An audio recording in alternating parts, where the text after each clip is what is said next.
আসসালামু আলাইকুম। সংবাদে আপনাদের সবাইকে স্বাগত জানাচ্ছি। আমি ফিরোজ তোহা। শুরুতেই আরবে কেবলস সংবাদ শিরোনাম জানিয়ে দেব এই মুহূর্তে হাতে পাওয়া সর্বশেষ গুরুত্বপূর্ণ আপডেট বাংলা সংবাদ। শুরুতেই থাকছে সাবেক মন্ত্রী মায়া চৌধুরীর বাড়িতে আগুন। আওয়ামী লীগের প্রেসিডিয়াম সদস্য ও সাবেক মন্ত্রী তোফাজ্জল হোসেন চৌধুরী মায়ের বাড়িতে আগুন দিয়েছে দুর্বৃত্তরা। রাতে চাঁদপুরের মতলব উত্তর উপজেলার মনোহরপুরের বাড়িতে দুটি ভবনে এই অগ্নিকাণ্ড ঘটে। খবর পেয়ে ঘটনাস্থলে গিয়ে পরিস্থিতি নিয়ন্ত্রণে আনে সেনাবাহিনী, পুলিশ ও ফায়ার সার্ভিস। এবারে জানাবো, খুন আর বিরোধীদের নিশ্চিহ্ন করাই ছিল হাসিনার দর্শন। বিএনপির সিনিয়র যুগ্ম মহাসচিব রুহুল কবির রিজভী বলেছেন, পুরুষের চাইতে নারীর মমত্ববোধ, স্নেহবোধ, ভালোবাসা বেশি থাকে, এটাই আমরা জানি। কিন্তু এমন এক নারী বাংলাদেশের প্রধানমন্ত্রী ছিলেন যার মধ্যে কোনো মমত্ব, ভালোবাসা, স্নেহ বলতে কিছুই ছিল না। সে তার বাবার হত্যাকাণ্ডের শোধ নেবে, এটাও বড় কথা ছিল না। বড় কথা ছিল দেশটাকে তার বাপের জমিদারি মনে করত। জানাবো, দীর্ঘ সময় মানুষকে ভোটাধিকার ছাড়া রাখলে পরিণতি ভালো হবে না। কাদের সিদ্দিকী। কৃষক শ্রমিক জনতা লীগের সভাপতি আব্দুল কাদের সিদ্দিকী বলেছেন, দীর্ঘ সময় মানুষকে ভোটাধিকার ছাড়া রাখলে পরিণতি খুব ভালো হবে না। তিনি বলেন, এদেশের মানুষ চায় গণতন্ত্র, চায় ভোটাধিকার। শেখ হাসিনা এরকম ন্যাক্কারজনক পতনের প্রধান কারণ তিনি মানুষের ভোটাধিকারকে সম্মান করেন নাই। এদিকে তারেক রহমানের দেশে ফেরা প্রসঙ্গে যা বলল যুক্তরাজ্য। যুক্তরাজ্যের প্রশান্ত মহাসাগর বিষয়ক প্রতিমন্ত্রী ক্যাথরিন ওয়েস্ট জানিয়েছেন, লন্ডনে থাকা বিএনপির ভারপ্রাপ্ত চেয়ারম্যান তারেক রহমানকে সরকার দেশে ফেরাতে চাইলে ব্রিটেন সহায়তা করবে। রোববার সকালে পররাষ্ট্র উপদেষ্টা মোহাম্মদ তৌহিদ হোসেনের সঙ্গে বৈঠক শেষে সাংবাদিকদের এক প্রশ্নের জবাবে একথা বলেন তিনি। জানিয়ে দেব, গাজীপুরে গ্যাস সিলিন্ডার বিস্ফোরণে নারীসহ দগ্ধ ৪। গাজীপুরের কাশিমপুর বাগবাড়ি এলাকায় গ্যাস সিলিন্ডার লিকেজ থেকে বিস্ফোরণের ঘটনা ঘটেছে। এতে নারীসহ ৪ জন দগ্ধ হয়েছেন। শনিবার দিবাগত রাতে ঘটনা ঘটে।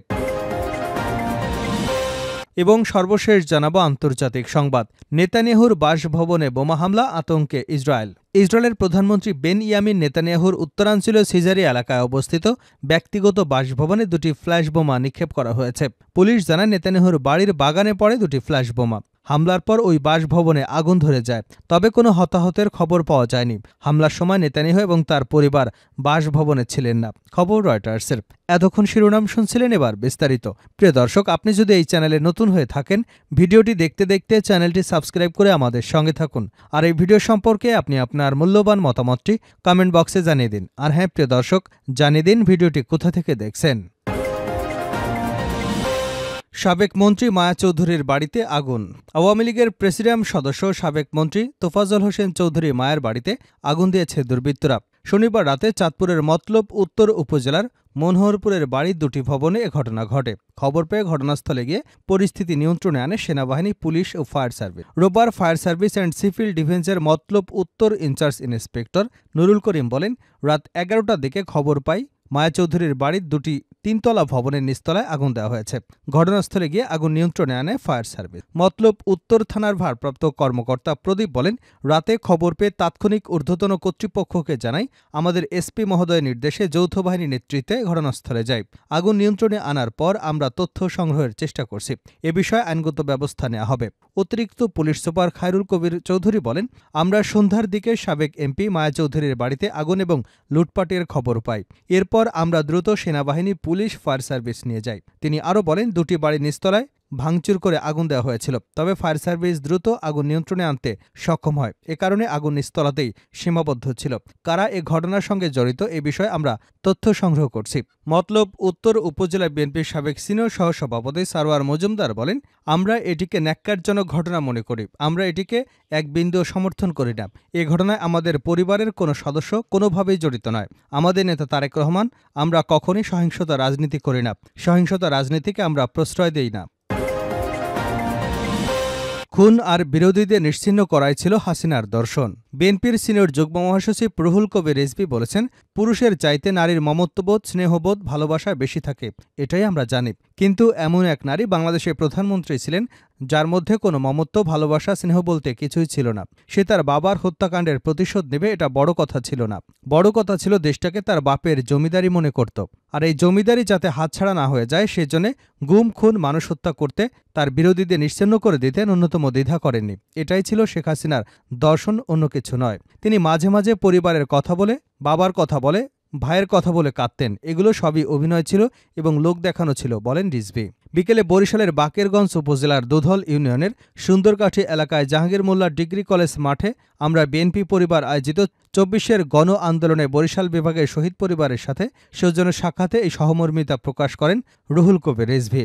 তিনি বলেন, শেখ হাসিনা ছলে বলে কৌশলে জুলুম করে, ক্রসফায়ার দিয়ে গুম করে ক্ষমতায় থাকতে চেয়েছিল, আর ওই ক্ষমতায় থাকার গ্যারান্টি নিশ্চিত করেছিল পার্শ্ববর্তী দেশ, যেখানে তিনি এখন পালিয়ে আছেন, আশ্রয় পেয়েছেন। পৃথিবীর কোনো দেশ তাকে গণতান্ত্রিক প্রতিষ্ঠানের কেউ শেখ হাসিনাকে সমর্থন করেনি, শুধুমাত্র পার্শ্ববর্তী দেশ তাকে সমর্থন করেছে। তিনি বলেন, তার মানসিকতায় কোনো সহমর্মিতা নেই, কোনো সহ অবস্থানে শেখ হাসিনা বিশ্বাস করে না।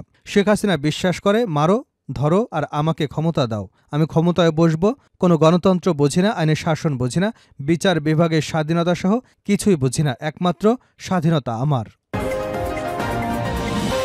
দীর্ঘ সময় মানুষকে ভোটাধিকার ছাড়া রাখলে পরিণতি ভালো হবে না, কাদের সিদ্দিকী। কৃষক শ্রমিক জনতা লীগের সভাপতি আব্দুল কাদের সিদ্দিকী বলেছেন, দীর্ঘ সময় মানুষকে ভোটাধিকার ছাড়া রাখলে পরিণতি খুব ভালো হবে না। রোববার সকালে টাঙ্গাইলের সন্তোষে মৌলানা আব্দুল হামিদ খান ভাসানীর ৪৮তম মৃত্যুবার্ষিকী উপলক্ষে মাজার জিয়ারত শেষে কথা বলেন তিনি। কাদের সিদ্দিকী বলেন, এদেশের মানুষ চায় গণতন্ত্র, চায় ভোটাধিকার। শেখ হাসিনার এরকম ন্যাক্কারজনক পতনের কারণ তিনি মানুষের ভোটাধিকারকে সম্মান করেন নাই। পরপর বেশ কয়েকবার মানুষকে সঠিকভাবে ভোট দিতে দেন নাই, যার ফল হয়েছে এটা। তিনি বলেন, অতি সম্প্রতি বাংলাদেশে একটা মারাত্মক পরিবর্তন হয়েছে, কিন্তু অতীতকে বর্জন করে, অস্বীকার করে এই পরিবর্তন যদি কেউ করতে চায় তাহলে আহমকের স্বর্গে বাস করছে। দুদিন পরে তাদেরও এরকম করতে হবে। সাংবাদিকদের প্রশ্নের জবাবে তিনি আরও বলেন, মানুষ খুব আশা করেছিল, কিন্তু গত এই ৩ মাসে মানুষের আশার মতো কোনো ফল পায়নি।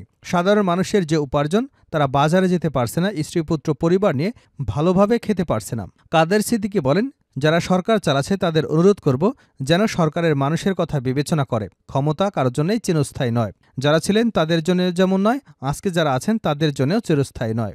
এজন্য দেশের মানুষের কথা চিন্তা করুন, দেশের মানুষকে সম্মান করুন, অতীতকে সম্মান করুন। যাদের এদেশের জন্য অবদান আছে তাদের যথাযথ যোগ্য মর্যাদা, আত্মসম্মান রাষ্ট্র পরিচালনার চেষ্টা করুন। বীরুত্তম খেতাব পাওয়া বীর মুক্তিযোদ্ধা বলেন, যে মানুষটির জন্ম না হলে পাকিস্তান হতো না, পাকিস্তান না হলে বাংলাদেশ হতো না, বাংলাদেশ না হলে আমরা আজকে বাংলাদেশের নাগরিক হতাম না, সেই মজলুম জননেতা মৌলানা ভাসানীর অনাদর দেখে খুবই কষ্ট লাগে, খুবই খারাপ লাগে।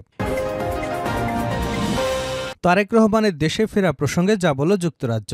যুক্তরাজ্যে প্রশান্ত মহাসাগর বিষয়ক প্রতিমন্ত্রী ক্যাথরিন ওয়েস্ট জানিয়েছেন, লন্ডনে থাকা বিএনপির ভারপ্রাপ্ত চেয়ারম্যান তারেক রহমানকে সরকার দেশে ফেরাতে চাইলে ব্রিটেন সহায়তা করবে। রোববার সকালে পররাষ্ট্র উপদেষ্টা মোহাম্মদ তৌহিদ হোসেনের সঙ্গে বৈঠক শেষে সাংবাদিকদের এক প্রশ্নের জবাবে একথা বলেন তিনি। বৈঠকে কী বিষয়ে আলোচনা হয়েছে এমন প্রশ্নের জবাবে ক্যাথরিন ওয়েস্ট বলেন, বাংলাদেশের গণতান্ত্রিক ভবিষ্যৎ নিয়ে আলোচনা হয়েছে পররাষ্ট্র উপদেষ্টার সঙ্গে। এছাড়া বাংলাদেশে গণতন্ত্র ফেরাতে ডক্টর ইউনূসের রূপরেখা ঘোষণা করবে আশা ব্রিটেনের। সেই সঙ্গে রাজনীতিতে সব দলের জন্য লেভেল প্লেয়িং ফিল্ড প্রত্যাশা করে যুক্তরাজ্য। বিএনপির ভারপ্রাপ্ত চেয়ারম্যান তারেক রহমানকে ফেরানোর প্রসঙ্গে জানতে চাইলে তিনি বলেন, কোনো নির্দিষ্ট ব্যক্তির বিষয়ে কথা হয়নি, তবে সরকার চাইলে আমরা সহায়তা করতে প্রস্তুত। রোহিঙ্গা ইস্যুতে ক্যাথরিন ওয়েস্ট বলেন, সামরিক জান্তার দমন পীড়নে মিয়ানমার থেকে পালিয়ে বাংলাদেশে আশ্রয় নেওয়া রোহিঙ্গাদের সহায়তার জন্য আরও ১০ বিলিয়ন পাউন্ড দেবে যুক্তরাজ্য। ক্যাথরিন ওয়েস্ট গতকাল ১৬ই নভেম্বর দুদিনের সফরে ঢাকায় আসেন। গত ৮ই অগাস্ট অন্তর্বর্তীকালীন সরকার দায়িত্ব নেবার পর যুক্তরাজ্য সরকারের কোনো জ্যেষ্ঠ প্রতিনিধির এটাই প্রথম বাংলাদেশ সফর। প্রসঙ্গত, ২০০৭ সালে সেনা সমর্থিত তত্ত্বাবধায়ক সরকারের সময় আটক হয়েছিলেন তারেক রহমান। পরে তিনি জামিনে মুক্ত হয়ে ২০০৮ সালের ১১ই সেপ্টেম্বর লন্ডনে চলে যান। এরপর লন্ডনে থেকে রাজনৈতিক কার্যক্রম শুরু করেন। ২০১৮ সালের ফেব্রুয়ারিতে বিএনপির চেয়ারপারসন খালেদা জিয়াকে দুর্নীতির মামলায় কারাদণ্ড দেওয়ার পর দলের ভারপ্রাপ্ত চেয়ারম্যানের দায়িত্ব নেন তারেক রহমান। এরপর লন্ডনে থেকে দল পরিচালনা করে আসছেন তিনি। শেষ করছে আন্তর্জাতিক সংবাদ দিয়ে। নেতানিয়াহুর বাসভবনে বোমা হামলা, ইসরায়েলে আতঙ্ক।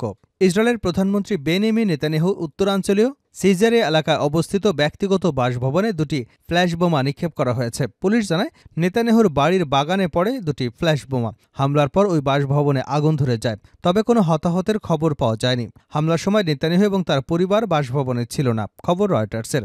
শনিবার সন্ধ্যায় সিজারে এলাকায় নেতানিয়াহুর ব্যক্তিগত বাসভবনে বোমা নিক্ষেপ করা হয়। ইসরায়েলি পুলিশের বরাদ্দে রয়টার্স জানায়, হামলার ঘটনায় ইসরায়েলের নিরাপত্তা বাহিনী, বিনশেত এবং পুলিশ একযোগে তদন্ত শুরু করে। প্রতিরক্ষামন্ত্রী এই হামলার ঘটনায় ক্ষোভ প্রকাশ করে বলেন, ইরান এবং তার ছায়া সংগঠনের কাছ থেকে হত্যার হুমকি পেয়ে প্রধানমন্ত্রী এবং তার নিজের বাসভবনেও একই ধরনের হুমকি সইতে হবে।